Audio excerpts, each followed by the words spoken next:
Good afternoon, everyone. My name is Adam Atamian. I'm serving as the zoning administrator for the city of San Clemente, and I will call the zoning administrator meeting of Thursday, November 7th, 2024 to order. The time is 3:02 p.m. The first item on today's agenda is to receive and file the minutes for the October 17th, 2024 regular zoning administrator meeting. I have reviewed these minutes and do not have any modifications to make, so I will move to receive and file those minutes. The next part of the agenda is oral and written communications.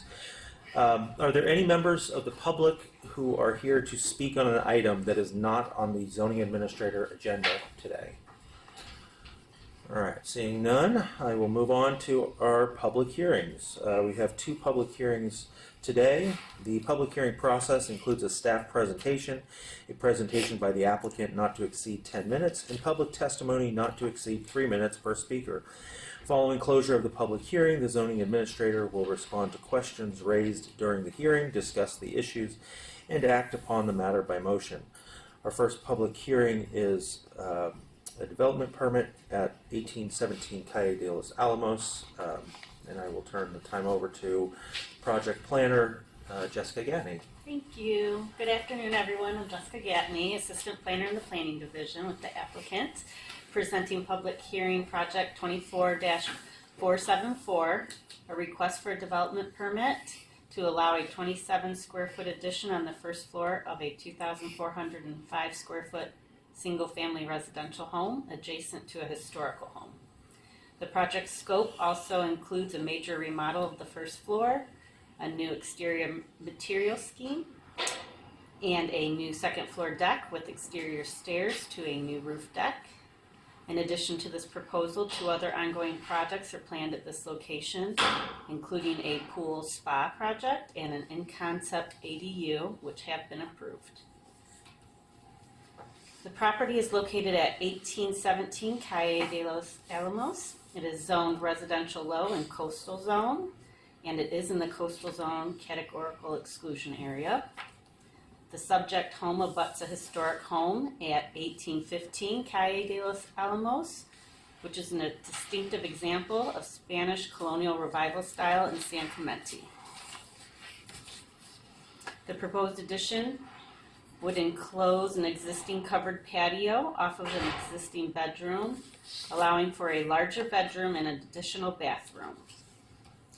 Here's the first floor plan. The interior addition is outlined, and the project proposes a major interior remodel, including the addition of the two bathrooms. The proposed interior addition would not be visible from Calle de los Alamos and would not obstruct public views of the adjacent historic structure, as it is shielded by two trees and a portion of the existing home closer to the street. The proposed addition is oriented towards the neighboring historic residence at the rear of the structure and includes multiple sets of stairs to access two decks, including a 889 square foot roof deck. The project would also update the home's exterior to include a new material scheme, garage doors, a 387 square foot second floor deck with exterior stairs, the new roof deck, new windows and doors throughout, and a major interior remodel on the first floor. The north elevation at the top left corner is the view of the proposed remodeled residence as seen from the historic property.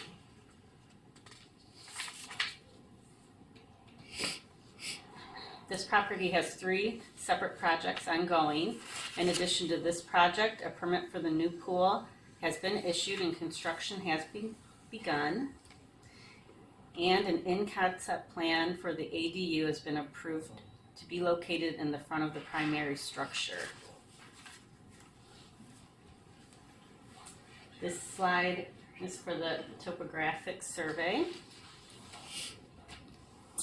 Staff finds that the project is consistent with the general plan as the addition maintains a 2-story building profile, height and massing oriented towards the street, and meets development standards of the zone.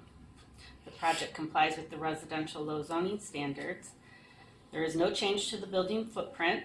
There is no effect on setbacks, lot coverage, or landscaping, and the proposed decks and stairs comply with the side and rear setback requirements of the RL zone. The project is consistent with city design guidelines, and that the proposed project's exterior changes improve the condition of the building. The architectural style of the new home, defined as Cape Cod, is distinct enough to complement the adjacent Spanish Colonial Revival historic home, and the project is in character and compatible with the properties in the neighborhood. CEQA is clearly exempt from this project pursuant to guideline section 15301, class 1 existing facilities, because the project is a negligible expansion of use and the site is not located in an environmentally sensitive area. Staff has received public comments on this item from the property owner of the adjacent historic residence at 1815 Calle de los Alamos, which are in the staff report, and an additional 3 were received after the staff report was complete, which we've provided. All of the comments are available for the public to review in the binder on the table, and staff believes the views detailed in the pictures of the neighboring historic home are not relevant at this time but could be in the future. Therefore, staff recommends the zoning administrator to determine the project exempt from the requirements of CEQA and adopt resolution number 24-020 approving development permit 24-478 subject to the conditions of approval. Thank you, and please let me know if you have any questions. All right, thank you very much. Would the applicant or the applicant's representative like to make any statements? Well, I think you've done a fantastic job. And please state your name for the record. Sure. It's Atia Kaini. In the way that you presented it, I think the reason why we're here is that enclosure that we're doing on the first floor, which is really already enclosed. It's got 3 walls and it's got a roof. We're just closing it on the one side. And I think it will make a better, bedroom and living space inside. So that 27 square foot addition is what we're asking for. Okay, thank you very much. So I will go ahead and open the public hearing to hear public comment. We've got a few speaker cards. Let's see. All right. We have Leanne Jones, Richard Jones, and Larry Culbertson. Is there anybody else that would like to speak on this item?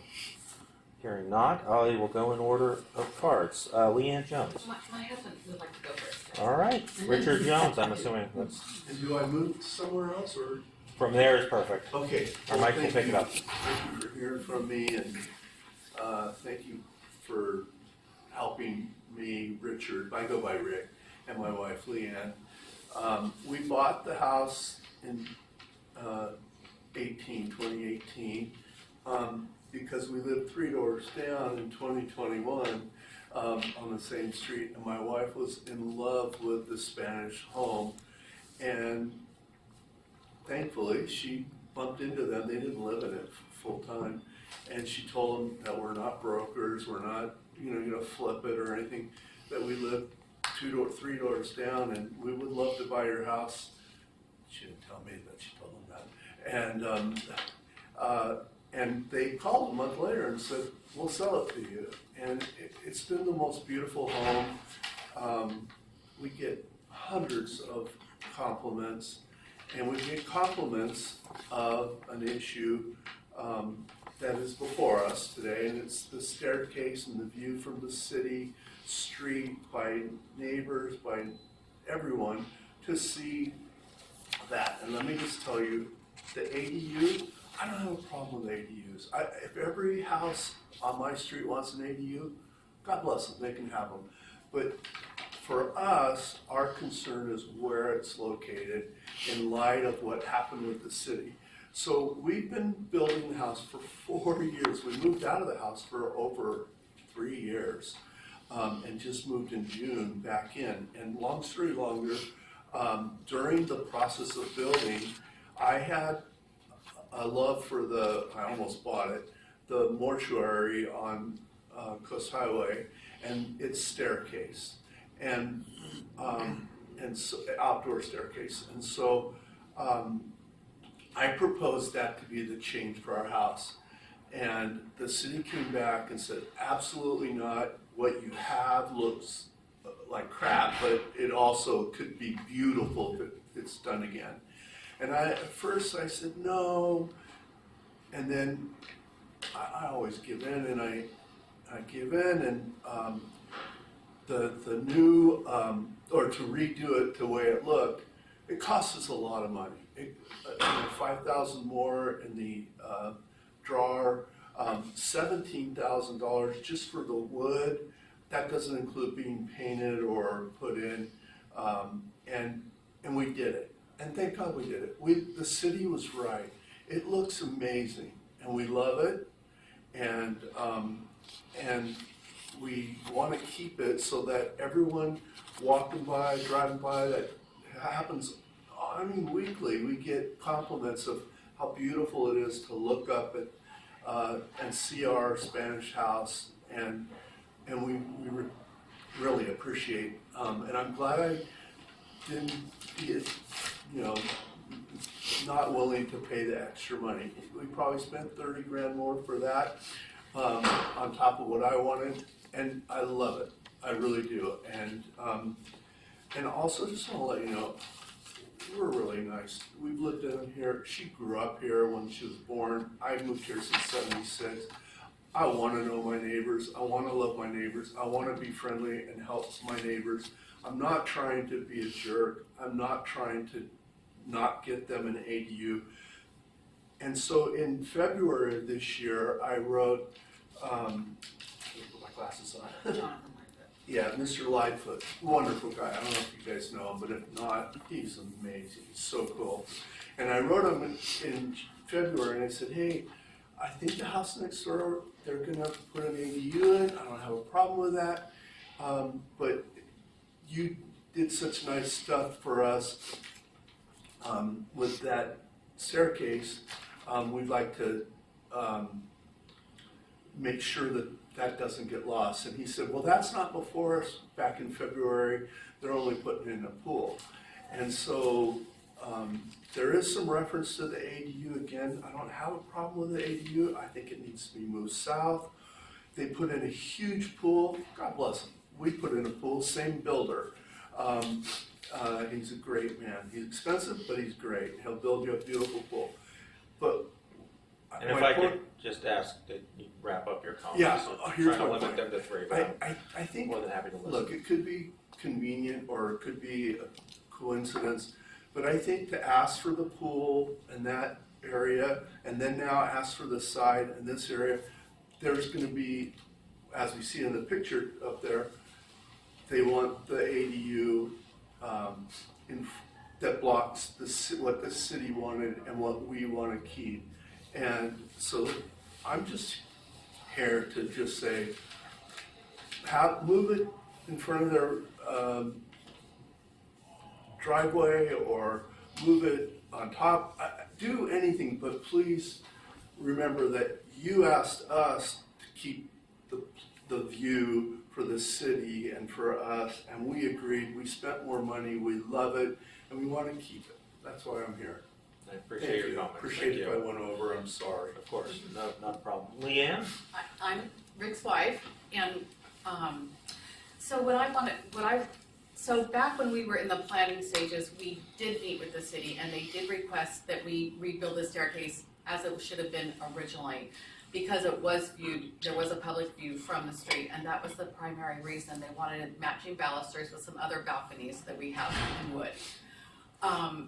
So I think why we're here today is because we're afraid that if we wait till it gets to the approval of the actual ADU, there won't be any other possibility for it to be located anywhere else.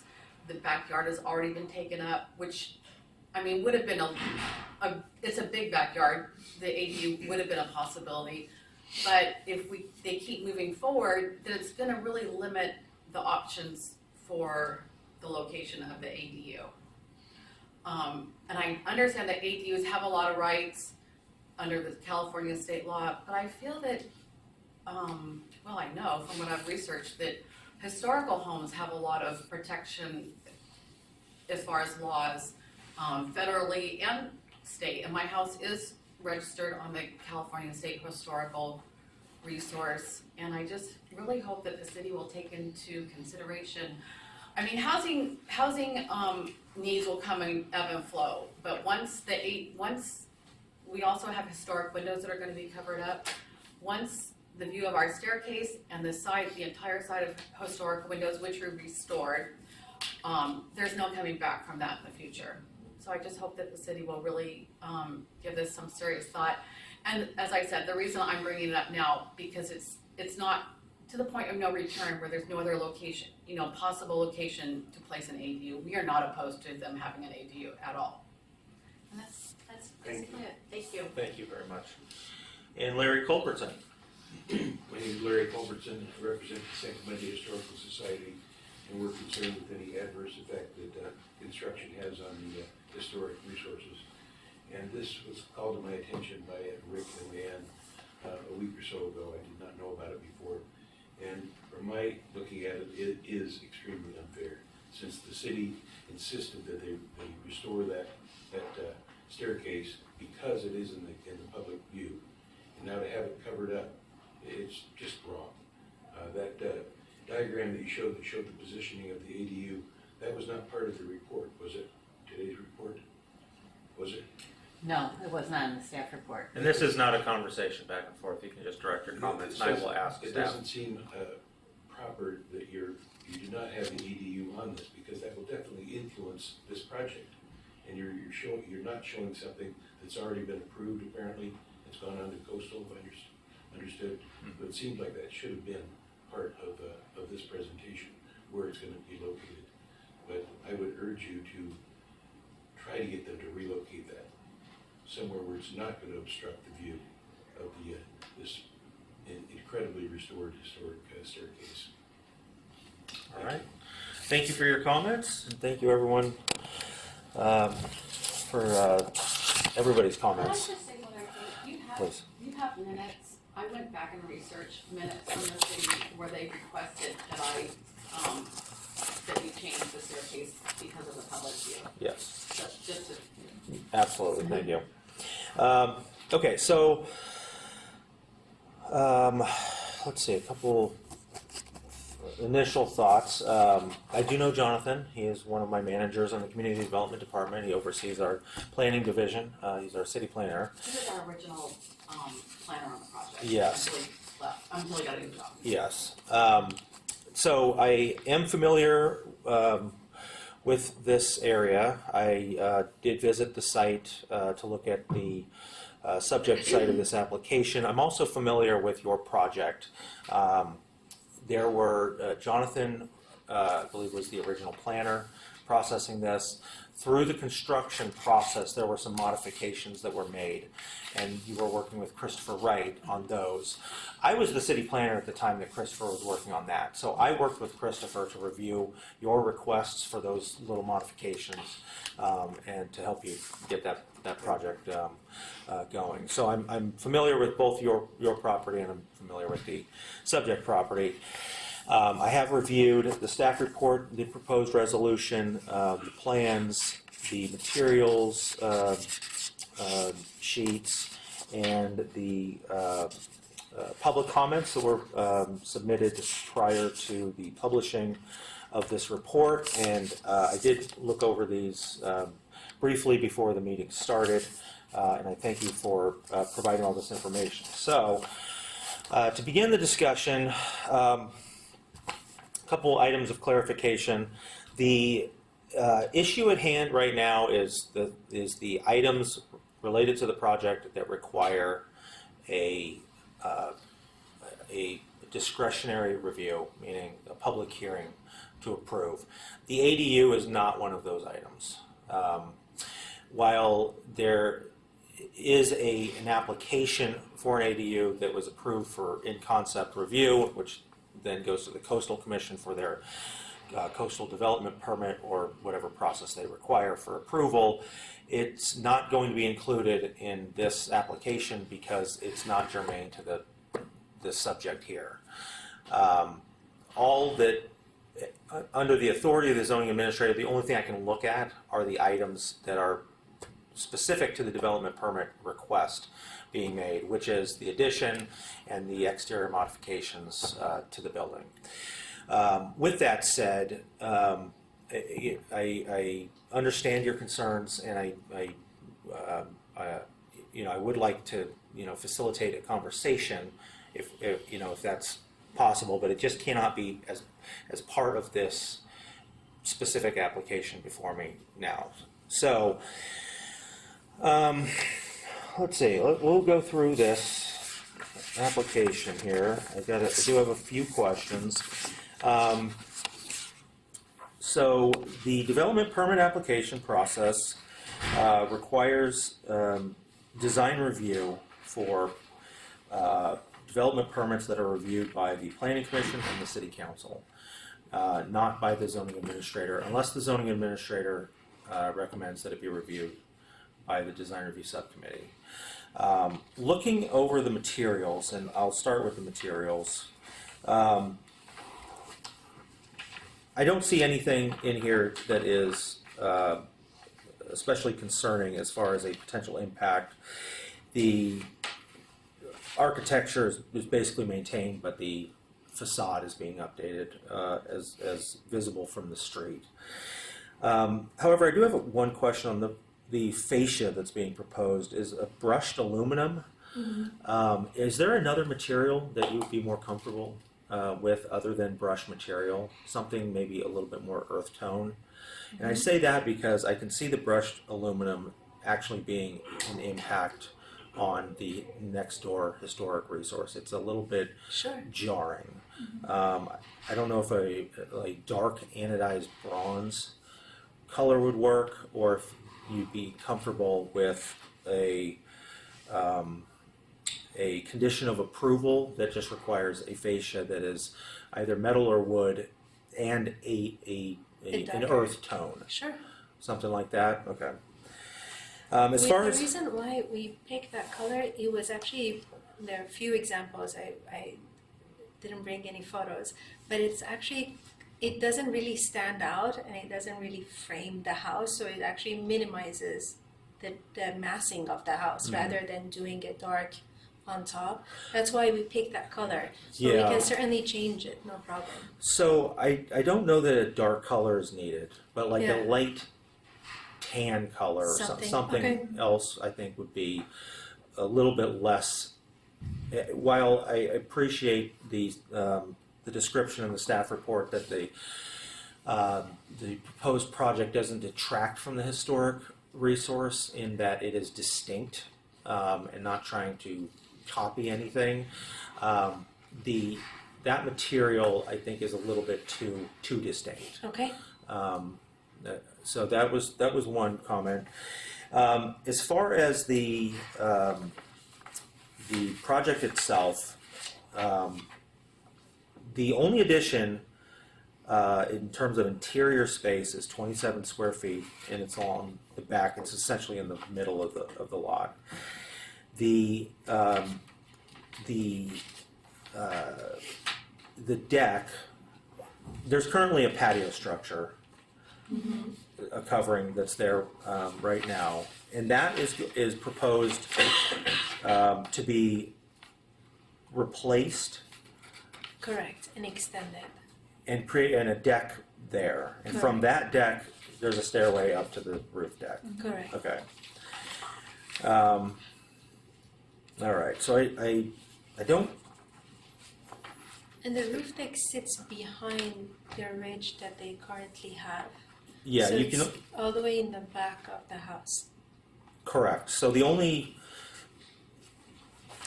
there's a discrepancy between this plan and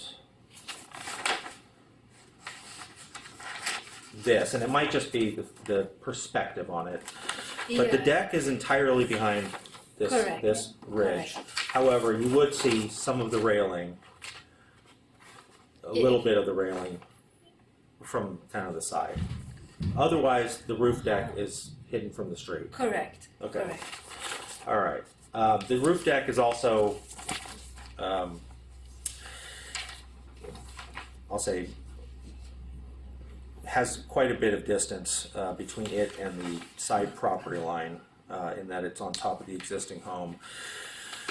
So, so with that, I don't really have too many concerns about these changes to the home.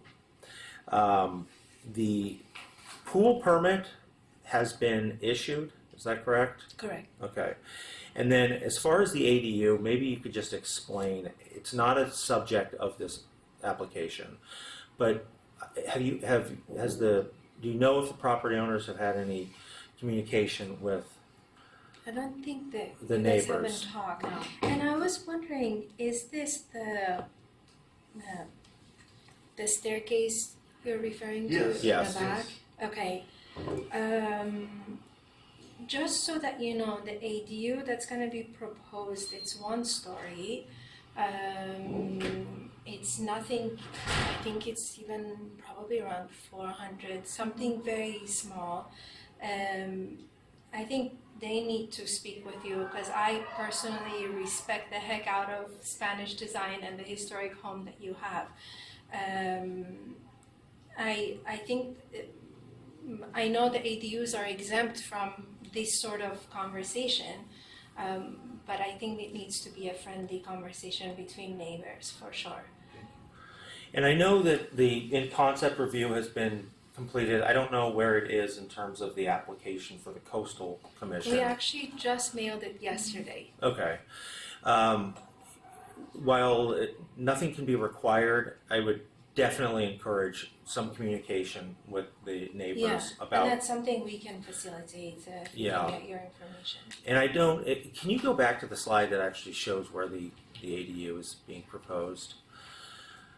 So it's to the. I mean, it is. I understand why it's being put in that location. I don't know to what extent. Maybe a mock-up or a rendering could be put together to show what what it would look like from the street, just to ease the neighbors' concerns. That is a lovely staircase. While I'm assuming that the trees that were there and kind of are, at one point had a lot more foliage, and really did obliterate the view of that staircase.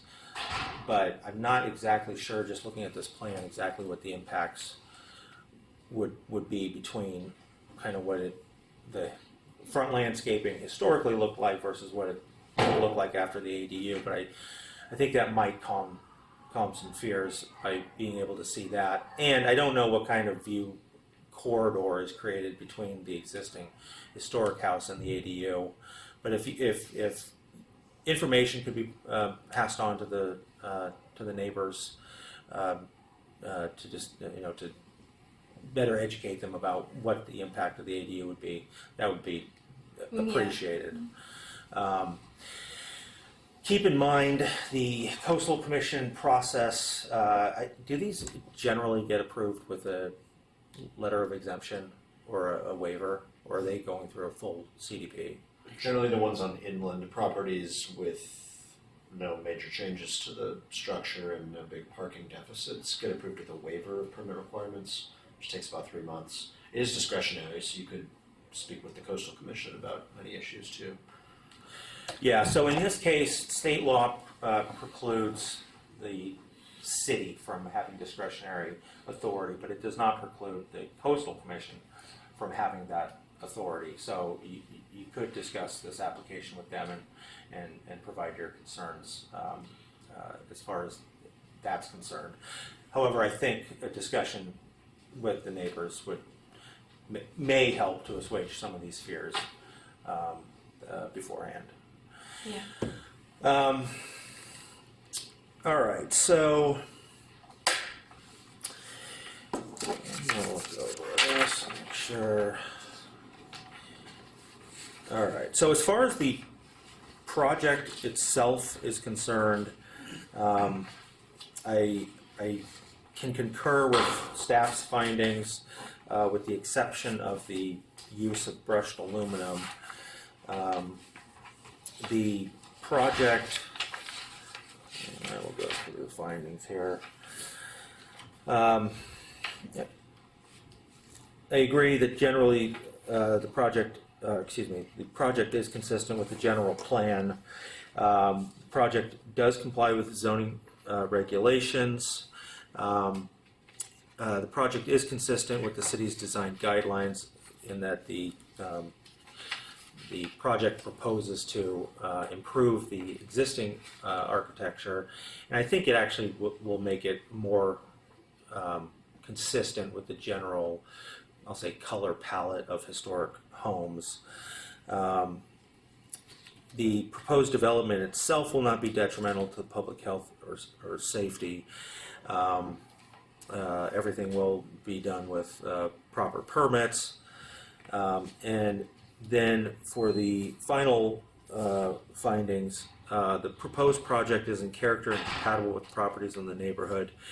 I can make that finding, and that subject to conditions of approval, the proposed project,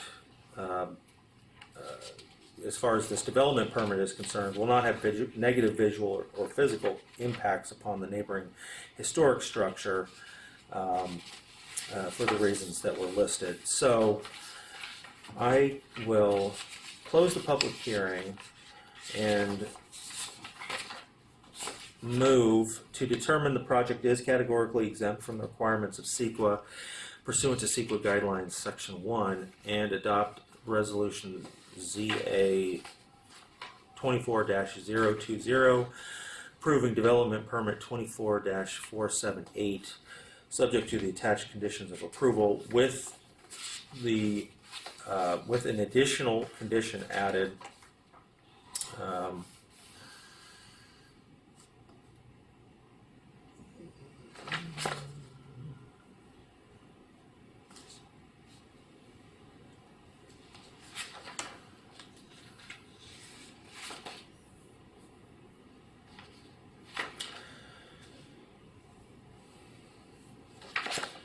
We'll make it 1.5, that the applicant shall not use brushed aluminum for the exterior fascia,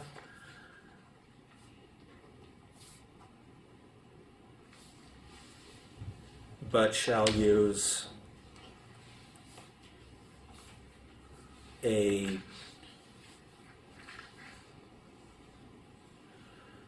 painted wood or metal fascia in an earth tone.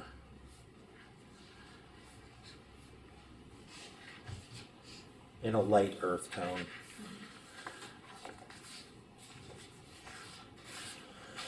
And with that, Do you want that approved by staff? that would be incorporated in the building permit, so that just needs to be called out on the building plans what the color is. And yeah, that would be noted on the building plans. Okay. All right, with that, the permit is approved. As I mentioned, I encourage you to work with the neighbors Yes, on providing as much information as you can about the ADU, and please do know that there is another process in that permits review that you will have an opportunity to weigh in on. And we want to contact the Coastal Commission to discuss that with them. Okay, Yeah. thank you. All right. Thank you very much for your participation. I appreciate all of your comments. Tomorrow. Jessica, may I see the plans for the project you submitted to the DOT? Nice to meet you. Thank you very Right. much. Thank you very much. I appreciate it. All right, thank you very much. Thank Nice to meet you. you. Thank you. I'm Antia. Nice to meet you as well. Thank you, Leanne. Thank you so much. Pleasure to meet you. Meeting right now. Can I ask you one question? Your information. I can You know what, if you want, Yeah, I would. just and give me a call. Perfect, okay, Yeah. awesome, thank you very much. Of course. Thanks. My wife, Leanne. Do you want to come up here so that you're closer to the mic? Who are we calling? The applicant. Haley from PPA. Okay. Oh, Haley? Hello, can you hear me? Yes, we can. We're just starting to get started on your item number, okay? Great. Okay, so we'll continue on with the zoning administrator hearing. The next item is for a temporary use permit, and David Carrillo is our project planner, so I will turn it over to Mr. Carrillo. yes, thank you. Good afternoon. So the request before us right now is it's for a temporary use permit. This is a request for a 5-day special activity for a pickleball tournament at the Lifetime facility from December 4th to December 8th between 7 a.m. and 9 p.m. daily. The project location will be at 111 Avenida Vista, Montana. Again, that's the Lifetime facility. The facility has 231 parking spaces available on site. So some background on the sites. The zoning administrator has previously approved the pickleball tournaments in 2022, 2023, and earlier this year in July. This proposal before us today will be similar to the previous approved events, in that the guest parking will be managed in a similar manner through off-site parking arrangement. This time around, they'll be working with the outlets, and they'll be providing a shuttle to and from the outlets and the Lifetime facility. This past summer, they worked with the high school, given that during the summer they were not in session. Now, since they will be in session, the outlets was a good option for them to run that shuttle program. And this is Haley? Haley? Yes, can you hear me? Yes, Yes. do you mind muting yourself for a moment? Yes. Okay, Sorry, thank yes. you. That's okay. So this arrangement addresses community concerns related to traffic and parking that the city has received over the past few years regarding this event. Staff did route the proposal to the Public Works Department, the Orange County Sheriff's Department, and the Beaches Parks and Rec Department, and all support the project. The Public Works Department is requiring approval of an encroachment permit to review and approve a traffic management plan that is required as a condition of approval. That'll clearly show the signage that must be placed on the streets and on the sites to direct traffic to the outlets.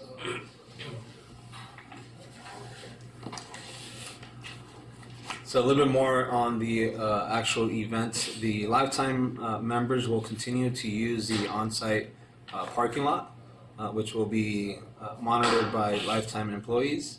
If event attendees are also Lifetime members, they will be able to park at the Lifetime facility and attend the pickleball events.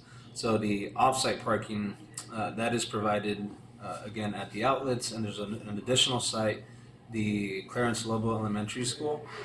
For the elementary school, that's meant to accommodate event staff and the professional pickleball players, and the outlets is meant to accommodate the spectators.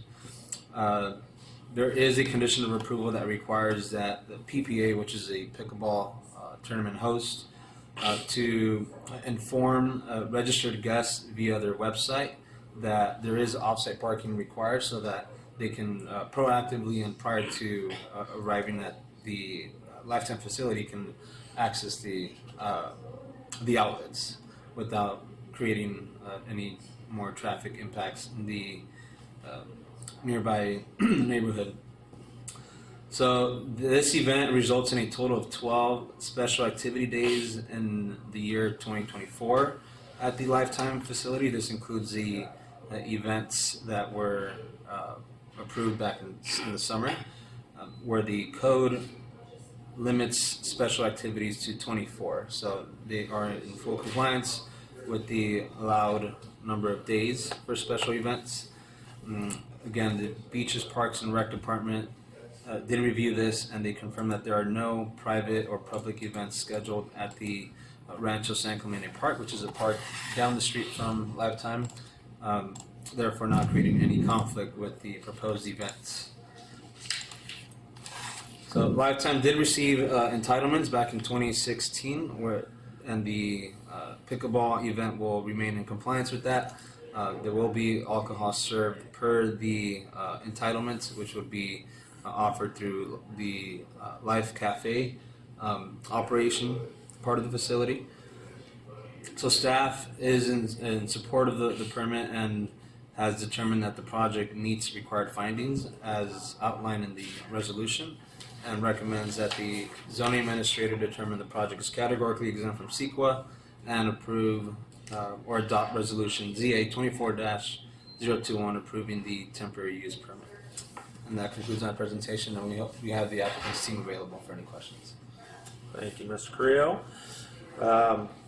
Would the applicant like to make any Yeah, sure. statements? And I just for the record, Haley, what's So Haley's last name? Haley Brezak is from the PPA, and then we have Devin from the Lifetime facility. Okay, and Haley is joining us through a conference call. All right.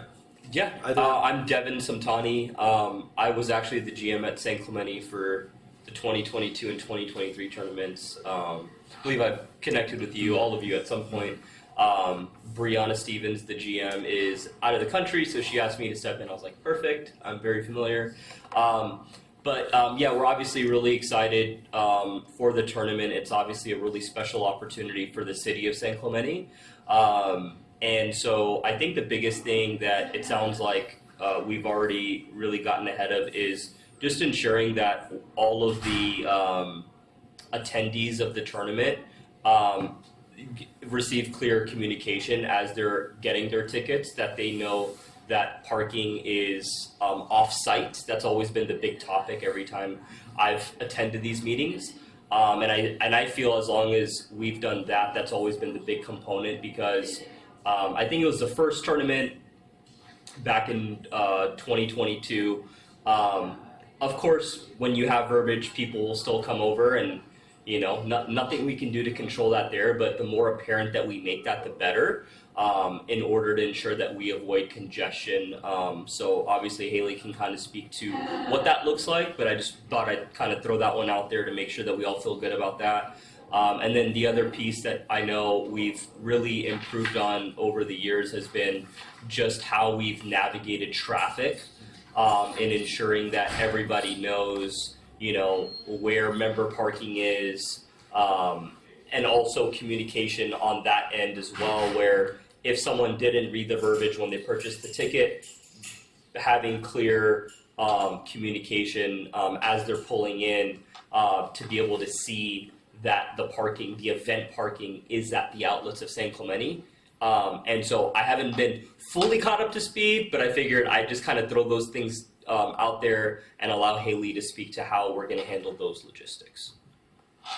Thank you. Haley, would you like to say a few words? And remember, you're muted.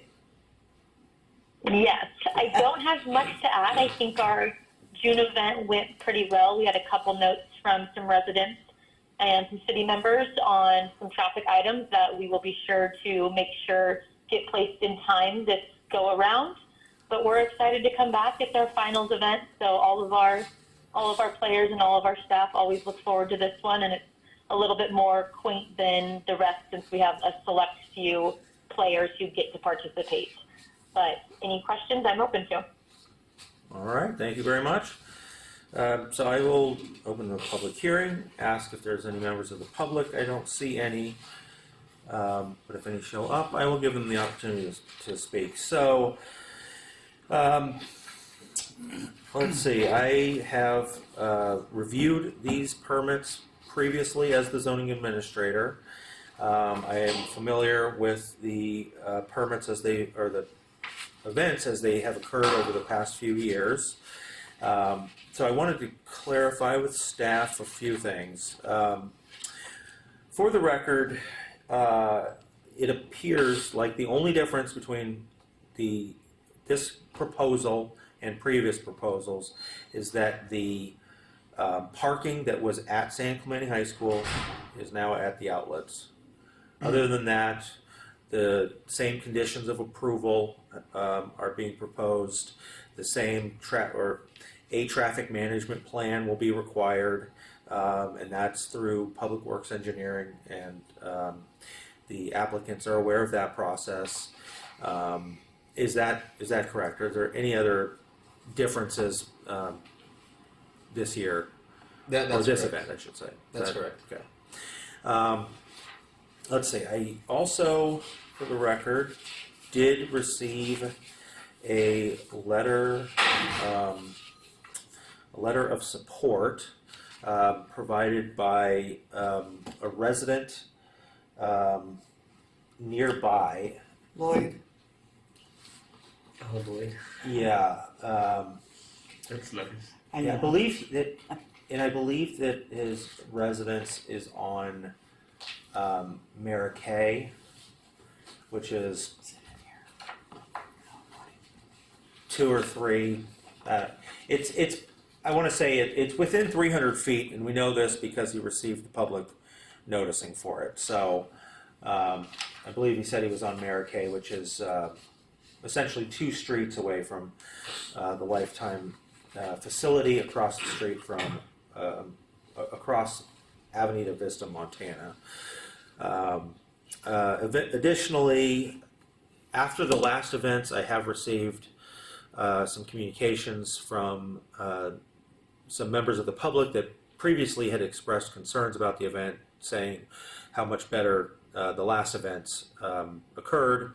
And so I think we've really, with working with both the PPA, Lifetime Fitness folks, and with city staff, we've all managed to get this event to be very, I'll say, resident friendly. So which is our ultimate goal here. So let's see here. Any other questions? All right. December 4th to December 8th. Additionally, I just want to note, it seems like we are a little bit further ahead of schedule than we've reviewed this in the past. Mm-hmm. Yes. Which I want to commend the applicants on. The sooner we can do this, the better, if there's any things that come up. However, it was good to hear from the applicants that communication about off-site parking is already part of the plan. And then just one question: the parking at Lobo Elementary School, that was part of the previous application as well. Just for the record, there is a public sidewalk and crosswalks that lead from that school down to the Lifetime Fitness facility. So with that, I will close the public hearing and determine the project is categorically exempt from the requirements of CEQA pursuant to CEQA Guidelines Section 15304, and adopt Resolution ZA 24-021 approving temporary use permit 24-517